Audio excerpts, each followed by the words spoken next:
Hello students, I am Monica from Abhimanyu Career Point and today I am here with lecture number 2 of your chapter Metals and Non-Metals. In the previous lecture हमने discuss किया था कि metals और non metals होते क्या हैं, उनकी physical definition as well as chemical definition क्या है मेटल्स, उनके बारे में हमने पूरा डिस्कशन किया था अच्छे से.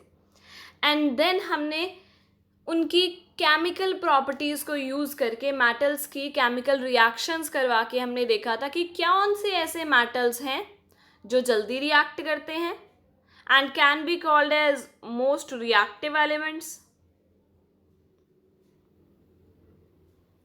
और कौन से ऐसे एलिमेंट्स हैं जो थोड़ा धीरे रिएक्ट करते हैं, मतलब मॉडरेट रिएक्टिव हैं, और कौन से ऐसे एलिमेंट्स हैं जो या तो रिएक्ट करते ही नहीं है या बहुत धीरे रिएक्ट करते हैं, can be called as least reactive, can be called as least reactive. तो ये तीन हमने क्लासिफिकेशन समझी थी, लेकिन ये चीज़ें जो हमने क्लासिफाई किया था एलिमेंट्स को, एक ही रिएक्शन करी थी अभी, तो हमने रिएक्शन विद एयर, ऑक्सीजन के साथ रिएक्शन करके देखी थी, सारों को जला के देखा था, बर्न करके देखा था, बिकॉज यू नो बर्निंग और combustion always take place in presence of oxygen. Oxygen नहीं तो बर्निंग नहीं होगी. तो मतलब ये है कि जो हमने रिएक्शन करके देखी थी अपनी प्रीवियस क्लास में, तो वहाँ पर हमने उसकी रिएक्शन करी थी ऑक्सीजन के साथ. और हम एक रिएक्शन से क्लासिफिकेशन कर दे, एक reaction is not sufficient. Scientist ने काफ़ी सारी रिएक्शंस करके देखी, तो हम उनमें से कुछ और रिएक्शंस के बारे में आज डिस्कस करेंगे और फिर उनकी ऑब्जर्वेशन से फाइनली कंक्लूड करेंगे कि कौन से मेटल्स ज़्यादा रिएक्टिव हैं, कौन से मॉडरेट रिएक्टिव हैं और कौन से लीस्ट रिएक्टिव हैं. तो let's get started with reaction with water. Metals को अब हमें क्या करना है, पानी में डालना है. मोस्ट कॉमन मेटल आप अपने अराउंड देखो, क्या होता है, आयरन है ना. मोस्ट कॉमन मेटल आपके अराउंड आयरन है. आयरन को अगर पानी में डालते हो, आप क्या ऑब्जर्व करते हो, उसको रस्टिंग हो गई. Rusting is what, iron oxide. ये केमिकल रिएक्शन हो रही है, ये आप ऑब्जर्व करते हो. जब मेटल को पानी के कांटेक्ट में आता है, मॉइस्चर के कांटेक्ट में आता है, ये केमिकल रिएक्शन हो रही है. तो ये तो आयरन के केस में हो रही है, डेफिनेटली कुछ और केस में भी होती होगी, सब कुछ केमिकल रिएक्शन शो करते होंगे. तो हमें क्या करना है, सबकी केमिकल रिएक्शंस के बारे में डिस्कस करना है कि कैसे कैसे मेटल जो हैं रिएक्ट करते हैं. तो सबके लिए क्या कॉमन चीज़ें हैं, क्या जनरल रिएक्शन होती है, वो है जब भी कोई मेटल वाटर के साथ रिएक्ट करेगा, let's say metal is M and water we all know H2O. तो सबसे पहले तो वो क्या करेगा, मेटल का ऑक्साइड बनाएगा, जैसे अभी बना था आयरन ऑक्साइड. और ये जो हाइड्रोजन गैस है वो एज इट इज़ रिलीज होती है. और तुम्हें पता है कि hydrogen is a flammable gas. Hydrogen fuel भी आपने सुना होगा. Why it is flammable gas, मतलब ये बहुत जल्दी फायर कैच कर लेती है, आग पकड़ लेती है. अगर इसको मान लो कहीं से हाइड्रोजन गैस निकल रही है और मैं थोड़ी सी एनर्जी दे दूं, जैसे लकड़ी पड़ी है, लकड़ी को जलाने के लिए मैं थोड़ी सी एनर्जी दे दूं, मतलब मैच स्टिक से मैं उसको थोड़ी सी एनर्जी दे दूं और वो जल जाएगी, है ना. तो सिमिलर हाइड्रोजन गैस का है कि अगर हाइड्रोजन गैस रिलीज हो रही है, इसको मैं थोड़ी सी एनर्जी दे दूं तो ये इसमें आग लग जाएगी. बिल्कुल सेम प्रोसेस है. ये यहाँ पर hydrogen gas which we know is a flammable gas. अब वाटर तो आपको पता है एक्सेस में, अगर मैंने मेटल को पानी में डाला है, पानी खत्म नहीं हो रहा है, तो क्या होगा, जब ये मेटल ऑक्साइड बन गया, रिएक्शन यहाँ तक नहीं रुकेगी. हो सकता है, आई एम नॉट सेइंग पक्का होगा, कई मेटल्स के केस में नहीं भी होगा, हो सकता है कि आगे ये मेटल ऑक्साइड फिर से पानी के साथ रिएक्ट करे और मेटल हाइड्रोक्साइड बना ले.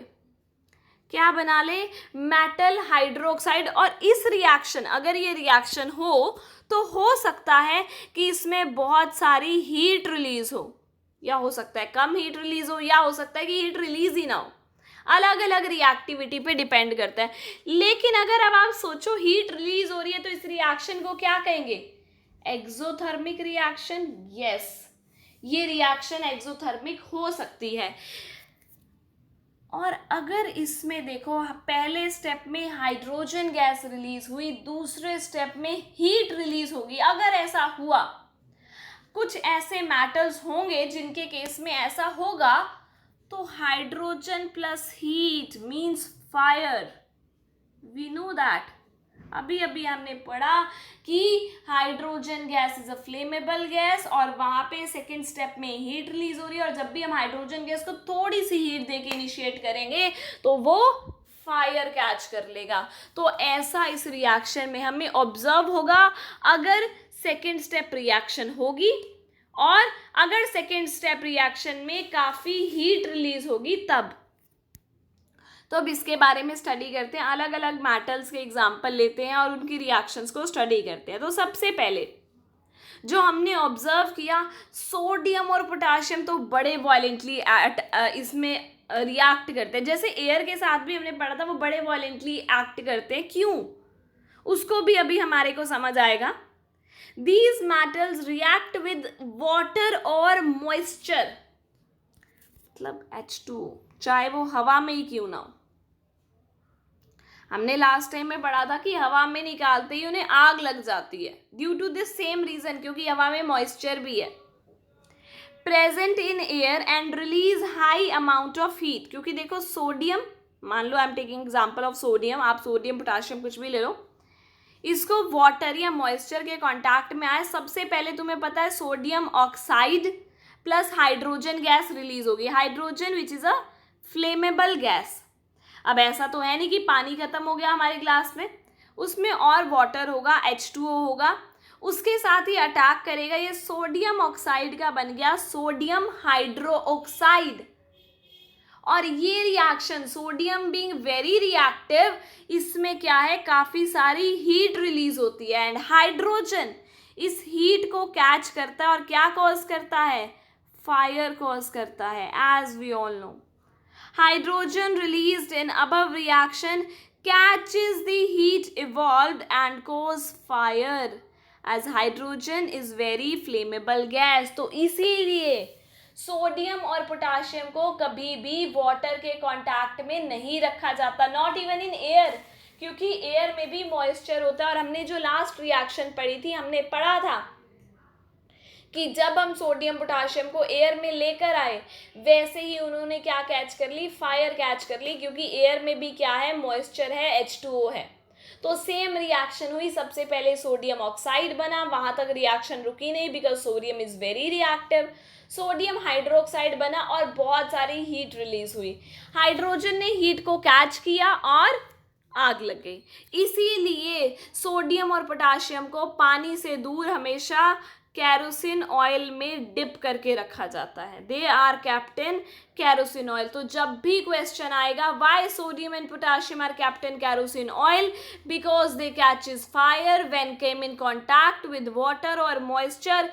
एंड वेरी इंपॉर्टेंट, इस रिएक्शन को जरूर लिखना है, बहुत इंपॉर्टेंट है। और लास्ट में लाइन लिख देनी है, as in first step hydrogen gas release which is a very flammable gas, it catches the heat released in second step and causes fire. That's very simple. अब नेक्स्ट डिस्कस करते हैं sodium और potassium के बाद और किसी ने थोड़ा वॉयलेंटली अटैक किया, एक्ट किया, तो वो है कैल्शियम। वॉयलेंटली तो किया पर उतना नहीं जितना सोडियम पोटाशियम की सीधा फायर पकड़ ले, नहीं उतना नहीं है, थोड़ा सा है। ये मतलब वायलेंटली है, तो मतलब अगर मान लो एक बीकर में मैं ये रिएक्शन करवा रही हूँ, तो ऐसा होगा कि ये बीकर बाहर से ऐसे गर्म हो जाएगा, इतनी सी हीट रिलीज हो रही है, कोई बहुत ज़्यादा हीट नहीं रिलीज हो रही है, थोड़ी सी हीट रिलीज होती है कि ये बीकर गर्म हो जाता है, दैट्स इट। इससे ज़्यादा कुछ नहीं होता इसमें कि ऐसा नहीं कुछ आग पकड़ लेगा या कुछ होगा, ऐसा नहीं होगा इसमें। एक और इम्पॉर्टेंट क्वेश्चन आता है यहाँ से, रिएक्शन लिखनी है सबसे पहले, कैल्शियम रिएक्टिंग विद वाटर, क्या बनेगा सबसे पहले, calcium oxide and hydrogen gas will release. अभी ये आगे और वाटर के साथ रिएक्ट करेगा, क्या बनेगा, कैल्शियम हाइड्रोक्साइड CaOH2। और ये थोड़ी सी लिटिल हीट, इतनी सी हीट है कि सिर्फ बीकर गर्म हो रहा है। ये कैल्शियम हाइड्रोक्साइड के क्या बन गया, पाउडर सा बन गया। पर एक और चीज हमें ऑब्जर्व हुई कि ये कैल्शियम हाइड्रोक्साइड का जो पाउडर था ना, ऐसा नहीं कि मान लो ये बीकर है मेरा जिसमें मैंने ये रिएक्शन करवाई, कैल्शियम हाइड्रोक्साइड का पाउडर बन के ऐसा नहीं कि नीचे सिंक कर जाए, ऐसा नहीं हुआ, कुछ और ऑब्जर्व हुआ। पता क्या हुआ कि जो कैल्शियम हाइड्रोक्साइड का पाउडर था वो ऊपर फ्लोट कर रहा था। क्वेश्चन ये आता है कि जो इस रिएक्शन में कैल्शियम हाइड्रोक्साइड बना वो ऊपर फ्लोट क्यों कर रहा है, वो सिंक क्यों नहीं करा? वो सिंक इसलिए नहीं करा क्योंकि यहाँ पे हाइड्रोजन गैस भी तो रिलीज हुई है, उसको भी तो नोटिस करो। यहाँ पर फ्लेमेबल नहीं हो सकती वो, क्योंकि इतनी हीट ही नहीं है कि वो फायर कॉज करे।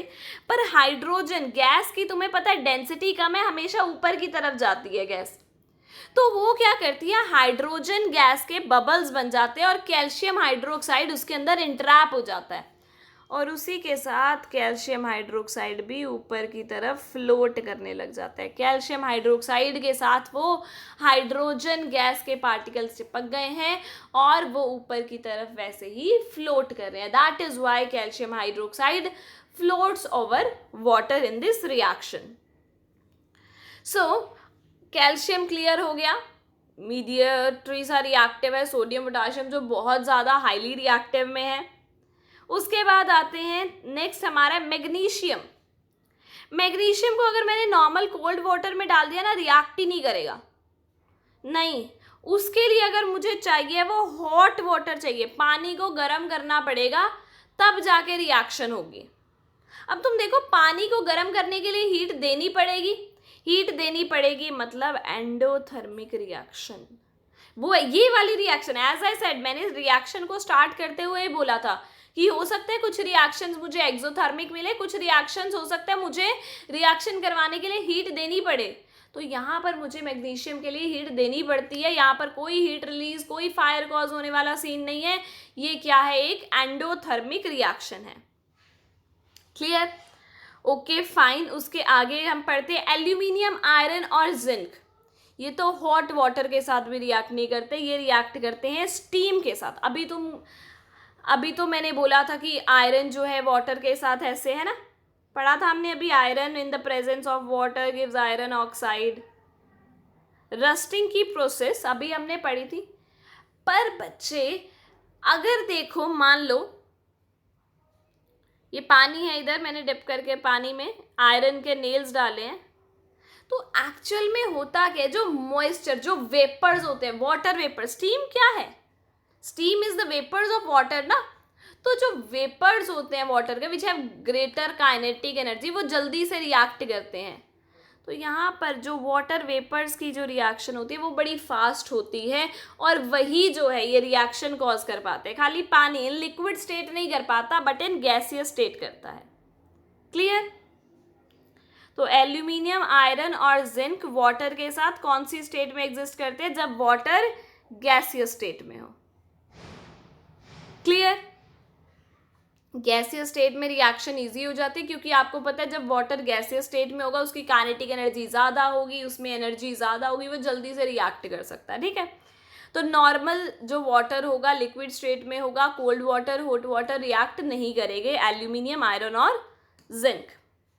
Next is last category, lead, copper, silver, gold. ये किसी भी तरह से वाटर मॉलिक्यूल्स के साथ रिएक्ट नहीं करते हैं। क्यों? आपने कभी देखा है कि गोल्ड का गोल्ड ऑक्साइड, आयरन का सिल्वर का सिल्वर ऑक्साइड? नहीं, ये चीज़ें नहीं बन रही हैं हमारी, ये चीज़ें रस्टिंग कॉज नहीं कर रही हैं, कोई करोजन कॉज नहीं कर रही हैं।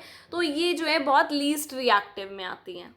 तो अगर इनके लिए हम बनाएं अब फिर से इसके अकॉर्डिंग एक रिएक्टिविटी सीरीज, तो मुझे पता चला पहले पोटाशियम सोडियम आए, फिर उसके बाद कैल्शियम जिससे सिर्फ बीकर गर्म हुआ, फिर आया मैग्नीशियम जो हॉट वाटर के साथ रिएक्ट किया, फिर आया ये एल्यूमिनियम, आयरन, जिंक वगैरह वाले जिन्होंने स्टीम के साथ रिएक्ट किया, फिर आया लेड, कॉपर, सिल्वर, गोल्ड जिन्होंने बिल्कुल रिएक्ट नहीं किया, नॉट इवन विद स्टीम। तो ये एक रिएक्टिविटी सीरीज जो बनी है मेरी इस रिएक्शन से।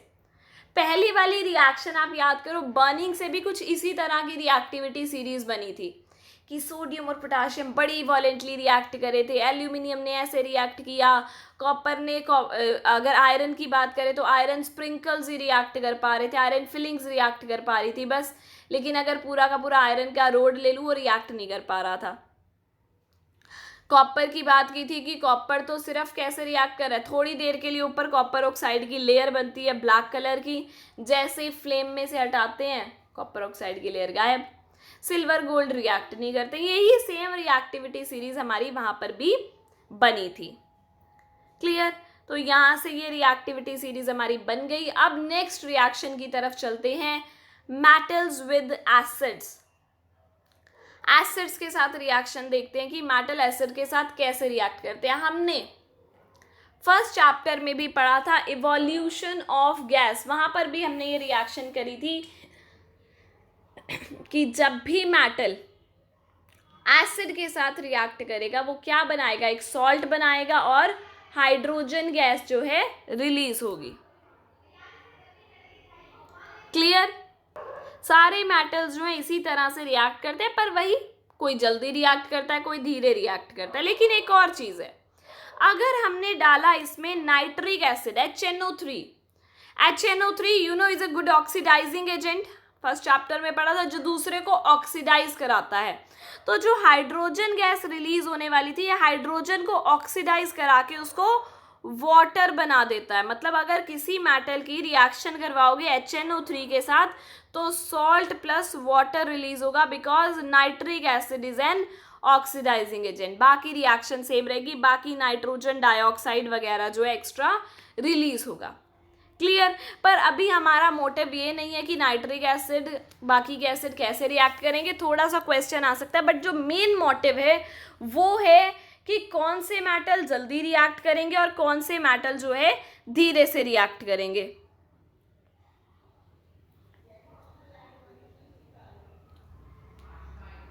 यहां पे भी हमने सेम चीज ऑब्जर्व करी।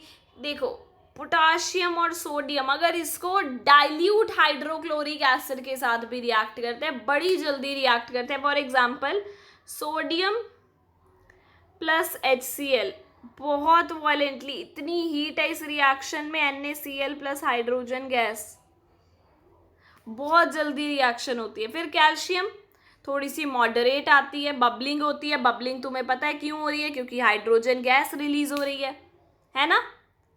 क्या बनेगा, calcium chloride plus hydrogen gas, magnesium chloride plus hydrogen gas, और इसकी वजह से यहाँ पर क्या हुई है, बबलिंग हुई है, क्योंकि बबल्स बनेंगे हाइड्रोजन गैस के।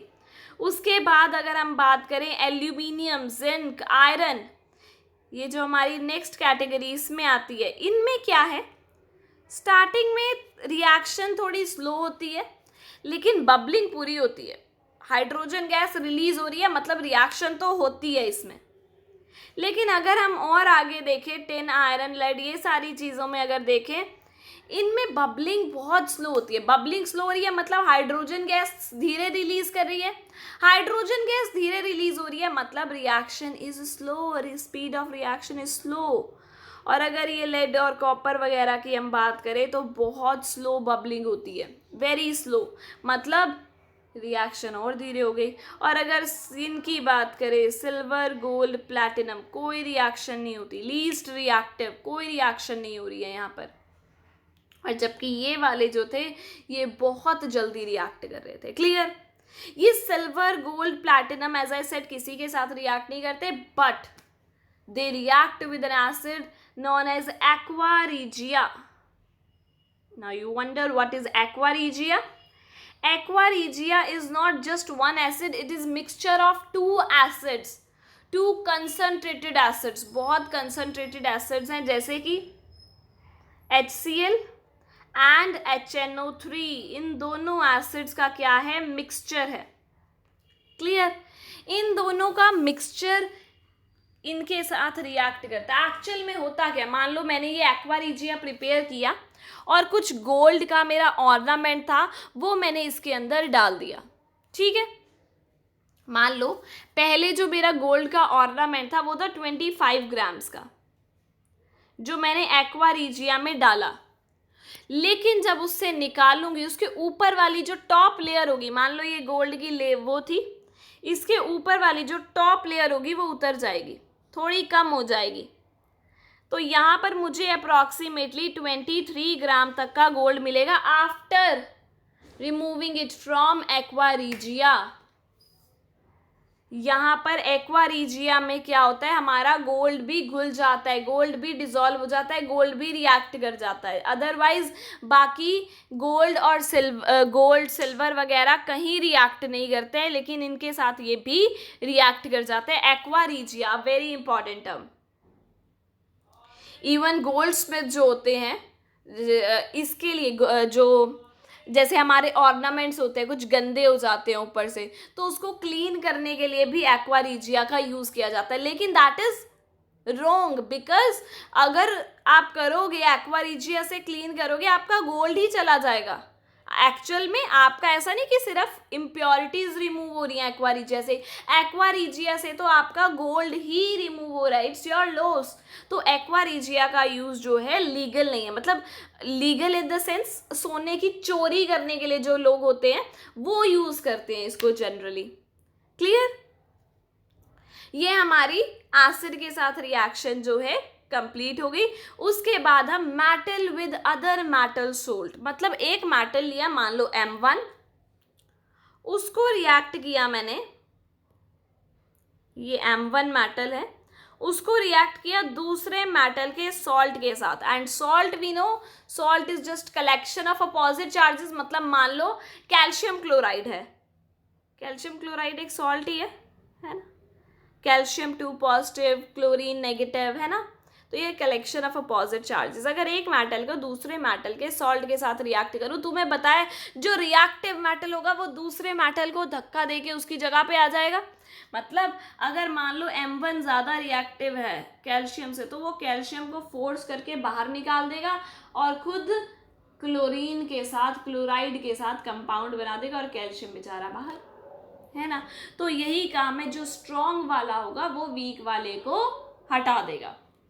सो this is called as displacement reaction, जो हमने फर्स्ट चैप्टर में भी डिस्कस की है, very important. It is the reaction in which one metal displaces the other. एक मेटल दूसरे को क्या कर देता है, डिस्प्लेस कर देता है। मोस्ट रिएक्टिव एलिमेंट जो है can displace less reactive element. जो ज़्यादा रिएक्टिव वाला है वो कम रिएक्टिव वाले को डिस्प्लेस कर देगा। वेरियस बहुत सारी अलग अलग रिएक्शंस करवा के देखी, ताकि फाइनल उन्हें क्या मिल जाए, रिएक्टिविटी सीरीज मिल जाए। By performing these reaction we will be able to make reactivity series. Clear? तो अब करके देखते हैं डिस्प्लेसमेंट रिएक्शन, जो पहले भी पढ़ी है। मान लो AB एक कंपाउंड है, C हमारा एक मेटल है, तो B मेटल था, इसमें B was the metal, C जो है ज़्यादा रिएक्टिव मेटल है, C ने B को धक्का दिया और उसकी जगह पे आकर बैठ गया, B को बाहर निकाल दिया। लेकिन अगर मैं कहूँ इसकी अपोजिट रिएक्शन हो जाए, AC प्लस B, अब क्या आगे कोई रिएक्शन होगी? क्या B C को निकाल सकता है? नहीं निकाल सकता, because C is more reactive. C B को निकाल सकता है पर B C को नहीं निकाल सकता है, because C is more reactive. तो यहाँ पर ये वापस से अगर मैं कोई रिएक्शन हो जाए तो नहीं होगी। फॉर एग्जाम्पल देखते हैं हम, आयरन प्लस कॉपर सल्फेट है, iron is more reactive. We know copper तो हम कभी रिएक्ट ही नहीं कर रहा था, आयरन की फीलिंग्स भी रिएक्ट करती हैं, आयरन एसिड के साथ भी रिएक्ट कर जाता है। तो आयरन क्या करता है, कॉपर को इधर धक्का मारेगा और क्या बना देगा, फेरस सल्फेट, कॉपर अलग। लेकिन अगर क्या हो कि रिवर्सिबल रिएक्शन इधर को हो जाए, नहीं होगी, क्योंकि कॉपर आयरन को डिस्प्लेस नहीं कर पाएगा, that is not possible. Only a more reactive element can displace a less reactive element. Copper sulfate, तो यहाँ से एक तो फिजिबिलिटी रिएक्शन की मुझे पता चल गई कि मैं आयरन के बर्तन में कॉपर सल्फेट नहीं रख सकती हूँ क्योंकि रिएक्शन हो जाएगी, लेकिन कॉपर के बर्तन में आयरन सल्फेट रख सकती हूँ क्योंकि कोई रिएक्शन नहीं होगी, आराम से पड़ा रहेगा। तो मुझे इस रिएक्शन का ये बेनिफिट भी है। अब फाइनल जो हमारी इस सारी रिएक्शंस जो साइंटिस्ट ने डिस्प्लेसमेंट रिएक्शन करके दिखी होंगी, उससे जो उनको फाइनल रिएक्टिविटी सीरीज मिली उसको देखते हैं. Here it is the main reactivity series जिस पे हमने पूरे चैप्टर की डिस्कशन करी, वो ये रिएक्टिविटी सीरीज बनाने के लिए ही की गई थी. दिस यू कैन सी, जो हमने पूरी बनाई थी, potassium, sodium, calcium, magnesium, aluminium, ये सारे, ये जो चार थे वो बड़ी जल्दी रिएक्ट कर रहे थे. फिर एल्यूमिनियम, जिंक, आयरन, लेड, ये बहुत धीरे रिएक्ट कर रहे थे. और ये कॉपर, सिल्वर, गोल्ड तो बिल्कुल रिएक्ट नहीं कर रहे थे. बीच में एक बाउंड्री क्रिएट कर दी है किसने? हाइड्रोजन में. रिएक्टिव और mostly unreactive I can say, उनके बीच में एक बाउंड्री किसने क्रिएट कर दिया? हाइड्रोजन ने. तो इसको याद करने का तरीका बहुत सिंपल है. So please for potassium stop sodium, calling calcium me magnesium. Please stop calling me A aluminium, zebra zinc, in iron, dirt in library lead. A zebra in the library, पूरी इसको लर्न करेंगे अभी. Please stop calling me a zebra in the library. मुझे zebra मत बुलाओ library में. ध्यान से इसको सारा लर्न करने. Please stop calling me a zebra in the library. Hydrogen, hydrogen is like a comma, उन्होंने बॉर्डर क्रिएट किया ना हाइड्रोजन ने. Call copper me mercury something silver good gold. Call me something good. तो very easy. Please stop calling me a zebra in the library. Hydrogen call me something good. तो यहाँ से तुम्हें reactivity series learn हो जाएगी. और इसमें क्या है, जो ऊपर वाले हैं टॉप एलिमेंट्स है are the most reactive elements, most reactive elements, और जो नीचे वाले हैं they are least reactive elements. तो ये क्या होगी, हमारी क्लासिफिकेशन होगी. बीच वाले ये आ जाते हैं moderate reactive elements.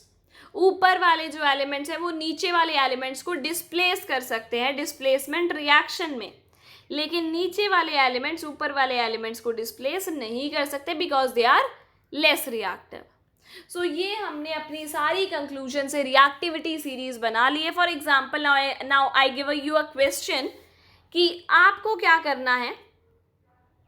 A question है, आपको 3 एलिमेंट्स दे रही हूँ, you know which one is more reactive, क्योंकि आपको रिएक्टिविटी सीरीज लाना है. मैं आपको 3 दे रही हूँ, एक सोडियम है, एक आयरन है और एक कॉपर है. ये 3 एलिमेंट्स हैं, इनके अकॉर्डिंग एक रिएक्टिविटी सीरीज बनाओ. मैं बना के दिखा देती हूँ. सोडियम है, आयरन है एंड कॉपर है. हमें पता है कि ये क्या है, हमारी रिएक्टिविटी सीरीज बनेगी इन 3 एलिमेंट से. Sodium which is most reactive, iron which is moderate reactive and copper which is least reactive. लेकिन क्वेश्चन यहाँ पे नहीं खत्म होगा. क्वेश्चन आपके पास क्या आएगा कि ये जो 3 एलिमेंट जिनकी रिएक्टिविटी का आपको पता है, इनसे रिएक्टिविटी सीरीज बनाओ यूजिंग 3 एक्टिविटीज़ और 2 एक्टिविटीज़. 3 एक्टिविटीज़ हम करेंगे, लर्न करेंगे. मतलब हम इनको पहले बर्न करके देखेंगे. बर्निंग में सोडियम में हमने ऑब्जर्व किया कि बड़ी जल्दी वॉलेंटली रिएक्ट करता है. आयरन में हमने देखा कि नॉर्मली आयरन तो रिएक्ट करेगा नहीं, आयरन फिलिंग से रिएक्ट करेंगे. कॉपर वाला सिर्फ थोड़ी देर के लिए कॉपर ऑक्साइड बनता है. तो ये ऐसे ही ये हमारी ऑब्जर्वेशन होगी. यहाँ से हमें पता चला सोडियम ज़्यादा, फिर आयरन, फिर कॉपर. ये एक एक्टिविटी हुई. दूसरी एक्टिविटी करके देखेंगे हम, इसको एसिड के साथ रिएक्ट करेंगे. क्या हमें ऑब्जर्वेशन मिलती है, लिखेंगे. फिर उसके बाद हम किसी और चीज डिस्प्लेसमेंट रिएक्शन करके देख सकते हैं कि सोडियम ने आयरन को डिस्प्लेस कर दिया, सोडियम ने कॉपर को डिस्प्लेस कर दिया, मतलब सोडियम मोस्ट रिएक्टिव. आयरन ने कॉपर को कर दिया, मतलब आयरन सेकेंड. कॉपर ने किसी को नहीं किया, मतलब कॉपर लीस्ट रिएक्टिव. तो यही एक रिएक्टिविटी सीरीज यूजिंग 3 एक्टिविटीज आप सबको लिखनी है. एलिमेंट्स हैं सोडियम, आयरन एंड कॉपर. इन तीनों की रिएक्टिविटी सीरीज बनानी है यूजिंग 3 एक्टिविटीज. उनकी प्रॉपर ऑब्जर्वेशंस लिखनी है आप सबको. Is this clear? अगर बच्चों आपको कोई भी डाउट आता है, you can write down in the comment section below. Till then, thank you बच्चे.